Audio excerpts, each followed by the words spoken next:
it's thinking, oh, it's a chestnut, no, it's a beech. Oh, it's a chestnut, no, it's a beech. And I was with some people out in the field up along where the Andorra Nursery used to be. Those of you that know where the tree house is, up by Bells Mill Road. And I was going on saying, I don't think there are any American chestnut suckers in the Wissahickon. And a friend of mine was there, and she says, there's one right behind you. So this again is why I spend time with people that are smarter and more observant than I.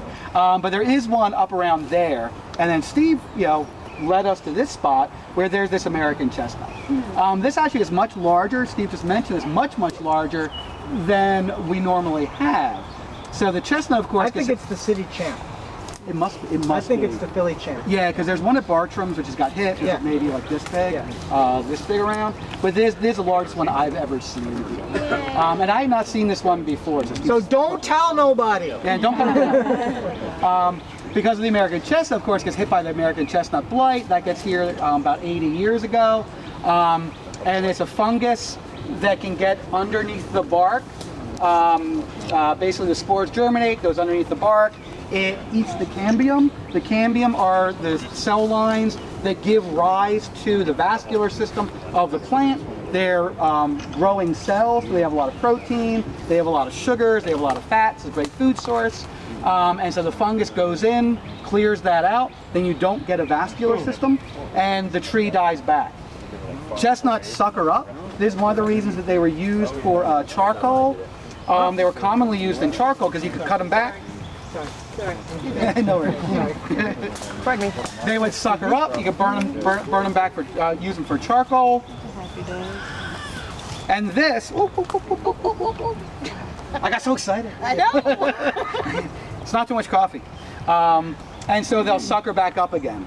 But that then prevents them from sexually reproducing, which provides a lot of the sort of genetic diversity that evolution works on. And so you don't get a lot of novel genetic variability, or genetic variety coming up. And so that's why you would expect these not to have evolved resistance against the disease. Because these are already susceptible stock.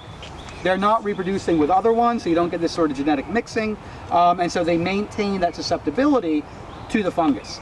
And so this one is surprisingly large. I would expect it at some point to get, because these will be late successional trees, can grow to be 10, 12 foot across. There's this wonderful etching, I don't think I ever sent it to you, of the late 19th century of near Lemon Hill. That's the park, like right next to the Art Museum. And there was a big American chestnut, like 10, 12 feet across, where people go nutting in the fall. And there's ladders leaning up against it, and a single lower branch was bigger than any of the trees that I'm seeing around here. These were enormous trees. I would guess in the 30-year range, but it's hard to gauge, or it's not. Well, it's easy to say. That's kind of the problem. Exactly. Well put. And so you can see that these were well protected. So you have this spine. Chinese chestnuts also get this spine to them.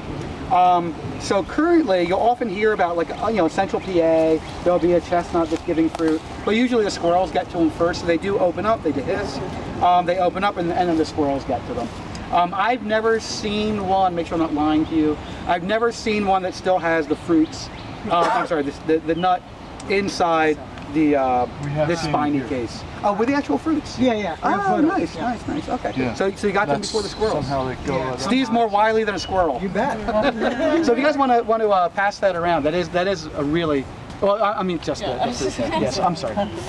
Wouldn't you think of it if you got to them? They most likely would be. Oh, nice. Very nice. You're quicker than a squirrel, too. I didn't even say just Steve was. That's why we hang out. I had it in my pocket to munch on.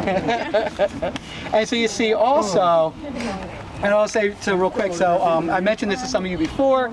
There was a still life exhibit for the Art Museum last year. I did the what do you call it, the audio guide for it, and I was looking at this picture, and it was a still life, and I was like, oh, there's an American chestnut. And I went at great length about the story of the American chestnut, going on about the history of it and everything. This isn't going to end well. This story's not going to end well. And then, no, it actually does, it's funny. Right. And then I looked again, I was like, oh my, that's not an American chestnut, that's a filbert. So for those that know filberts or hazelnuts, they're about this big. And this is all recorded, they all have me recording saying this in the bowels of the Art Museum.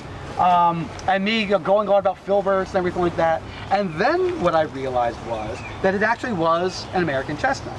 And I'm saying this because I had never seen an American chestnut before.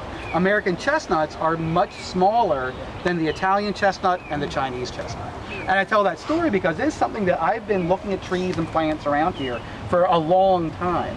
And when I'm looking at this this painting, this old still life, it fooled me, you know, because it was a plant that I'd never seen the seed of before. So that's the Why? that it's not a Chinese. The size of it. And Chinese hasn't, so far as I'm aware, and others naturalized the Chinese chestnut. It is not uncommonly planted around here, but I've yet to see. So thank you. That was cool. Yeah. So yes. Entrance to the Fairmount Park next to Saul High School. There's one right there on the driveway. Yeah, on Henry Avenue. Yes. So how old would a chestnut tree have to get to be able to reproduce sexually? That I think it's like 30 or 40 years. I don't know because I've never seen one. People coming I just know through. from having read People about coming it. through. I'm sorry. Pardon me.